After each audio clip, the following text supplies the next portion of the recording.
நேயர்களுக்கு வணக்கம். இன்றைய வீடியோவிலே கலாநிதி யோகம் என்ற மிகப்பெரிய ஒரு யோகத்தை பற்றி ஜோதிட சாஸ்திரம் சொல்லும் விஷயங்களை விளக்கி பேசுகிறேன். முதலிலே ஒவ்வொரு ஜாதகருக்கும் 12 ராசிகள் உள்ளது. இந்த 12 ராசிக்கும் காரக கிரகங்கள் இருக்கிறார்கள், இண்டிகேட்டர். அவர்கள் காரக இடத்தை பார்ப்பது, காரக இடத்தை இருப்பது, பரிவர்த்தனையாவது, இந்த மூன்றிலே ஏதாவது ஒன்று அந்த காரக இடத்திற்கு கிடைத்தால் மிகப்பெரிய அதிர்ஷ்டசாலி. இதன்படி 12 ராசிகளுக்கும் காரக கிரகங்கள் இண்டிகேட்டர்ஸ் சொல்லுகிறேன். ஜோதிடம் படிக்கக்கூடியவர்கள் இருந்தால் தயவு செய்து நான் சொல்லும் விவரங்களை ஒரு நோட்டிலே பதிவு செய்து கொள்ள வேண்டும் என்று அன்போடு கேட்டுக்கொள்கிறேன். லக்கினத்துக்கு காரக கிரகம் லக்கினாதிபதி பிளஸ் சூரியன். 2ஆம் இடம் தனஸ்தானம், தனஸ்தானத்துக்கு காரக கிரகம் குரு. 3ஆம் இடம் தைரிய வீரியஸ்தானம், இளைய சகோதர சகோதரிகளை சொல்லும் இடம், அந்த இடத்திற்கு காரக கிரகம் செவ்வாய். 4ஆம் இடம் தாயார், வாகனம், வீடு, சொத்து இவற்றை சொல்லக்கூடிய சுகஸ்தானம், அந்த சுகஸ்தானத்துக்கு காரக கிரகம் சந்திரன், சுக்கிரன். 5ஆம் இடம் பூர்வ புண்ணியஸ்தானம். அடுத்து 5ஆம் இடம்தான் ஒரு ஜாதகருக்கு புத்திர பாக்கியத்தை தருவது. எனவே புத்திரம் மிக முக்கியம், பூர்வ புண்ணியமும் மிக முக்கியம். அதற்கு காரக கிரகம் குரு. 6ஆம் இடம் அது நோய் நொடிகளை பற்றியும் கடன்படுவதை பற்றியும் சொல்லக்கூடிய இடம். அதற்கு காரக கிரகம் செவ்வாய், சனி. 7ஆம் இடம் களத்திரஸ்தானம், ஆண்களுக்கு மனைவியை பற்றியும் பெண்களுக்கு கணவனை பற்றியும் சொல்லக்கூடிய இந்த 7ஆம் இடத்துக்கு காரக கிரகம் சுக்கிரன். 8ஆம் இடம் என்பது ஜாதகருடைய ஆயுளை தெரிவிக்கக்கூடிய இடம். ஆயுளை தெரிவிக்கக்கூடிய இடமான 8ஆம் இடத்துக்கு காரக கிரகம் சனி.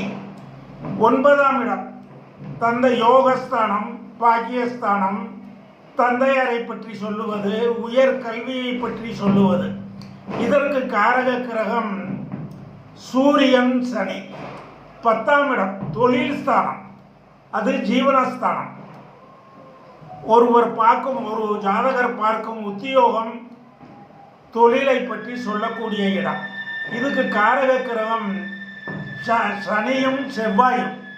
11ஆம் இடம் லாபஸ்தானம், நஷ்டஸ்தானம். இந்த 11ஆம் இடத்துக்கு காரக கிரகம் குரு. 12ஆம் இடம் அயன சயன, தூங்கும் விஷயத்தை பற்றி சொல்லக்கூடிய இடம். அந்த அயன சாயன விரயத்தை பற்றி சொல்லக்கூடிய இடம் 12ஆம் இடம். இதற்கு காரக கிரகம் சனி. இவ்வாறு 12 ராசிக்கும் காரக கிரகங்கள் சொல்லப்பட்டிருக்கிறது. நான் பேச வந்த கலாநிதி யோகத்திற்கு காரகர் 2ஆம் இடத்திற்கும் 5ஆம் இடத்துக்கும் காரகர் குரு. குரு 2ஆம் இடத்தை பார்த்தால் செல்வம் பெருகும். 2ஆம் இடத்திலே இருக்கும்போது தனியாக இருக்கக்கூடாது, ஏதாவது ஒரு கிரகத்தோடு இணைய வேண்டும். அதுதான் சாஸ்திர விதி. காரகர் காரக இடத்தில் இருந்தால் தனியாக இருக்கக்கூடாது, ஏதாவது ஒரு கிரகத்தோடு இணைய வேண்டும் என்று ஜோதிட சாஸ்திரம் சொல்லி இருக்கிறார். அதன்படி 2ஆம் இடத்துக்கு காரக கிரகம், அதாவது தனஸ்தானத்துக்கு காரக கிரகம் குரு. குருவோடு ஏதாவது ஒரு கிரகம் அவர் இணைய வேண்டும்.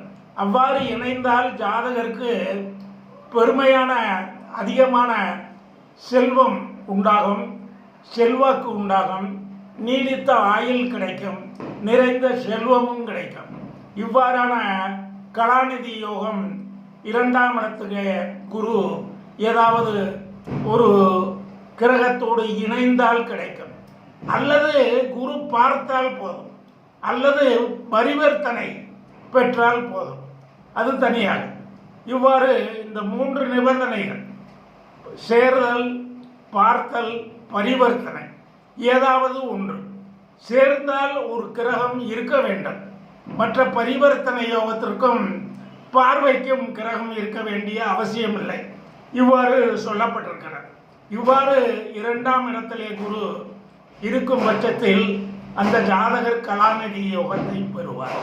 அதே போல 5ஆம் இடம் பூர்வ புண்ணியஸ்தானம், உத்தர பாக்கியஸ்தானம், இந்த 2 ஸ்தானம், இரண்டும் ஒரு ஜாதகருக்கு மிக மிக முக்கியமானவை. எனவே இதுக்கு காரகரான குரு அங்கே இருந்தால் ஏதாவது ஒரு கிரகத்தோடு இணைந்திருக்க வேண்டும், அல்லது ஏதாவது ஒரு இடத்திலே குருவுக்கு 5, 7, 9 ஆகிய 3 இடங்களை குரு இருக்கும் ராசியிலே இருந்து பார்க்கும் நிலை சொல்லப்பட்டிருக்கிறது. குரு பார்த்தாலே போதும், இவ்வாறு, அல்லது பரிவர்த்தனை பெற்றாலே போதும். இவ்வாறு ஏதாவது ஒரு குரு உன்னுடைய விஷயம் அந்த 5ஆம் இடத்துக்கு கிடைத்தால் கலாநிதி யோகம் அந்த ஜாதகருக்கு உறுதியாக கிடைக்கும். கலாநிதி யோகம் படைத்தவர்களெல்லாம் நீடித்த ஆயுளும் நிறைய சொத்துக்களும் உடையவர்களாக இருப்பார்கள், வசதியானவர்களாக இருப்பார்கள். வாழ்க்கை மிகவும் சந்தோஷமாகவும் நல்ல உன்னதமாகவும் அமையும். நல்ல புத்திர பெயர்களை பெற்று பெருமையும் புகழும் அடைவார்கள். அடுத்து அந்த 2ஆம் இடத்திலே எந்த கிரகமும் குருவோடு இணையும் போது வக்ரகம் அடைந்திருக்கக்கூடாது, அஸ்தமனம் அடைந்திருக்கக்கூடாது. இவ்வாறான நிபந்தனையும் ஜோதிட சாஸ்திரத்திலே சொல்லப்பட்டிருக்கிறது. எனவே நேயர்கள் நான் சொன்ன 12 ராசிக்கும் உரிய காரகர்களை எழுதி வைத்து கொண்டு அந்த காரகர்கள் 2ஆம் இடம் 5ஆம் இடத்தை பார்க்கிறார்களா அவர்களது ஜாதகத்தில் என்பதை அறிந்து பயனடைய வேண்டும் என்று உங்களை அன்போடு கேட்டுக்கொள்கிறேன்.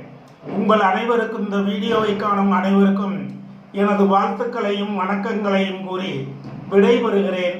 நன்றி, வணக்கம்.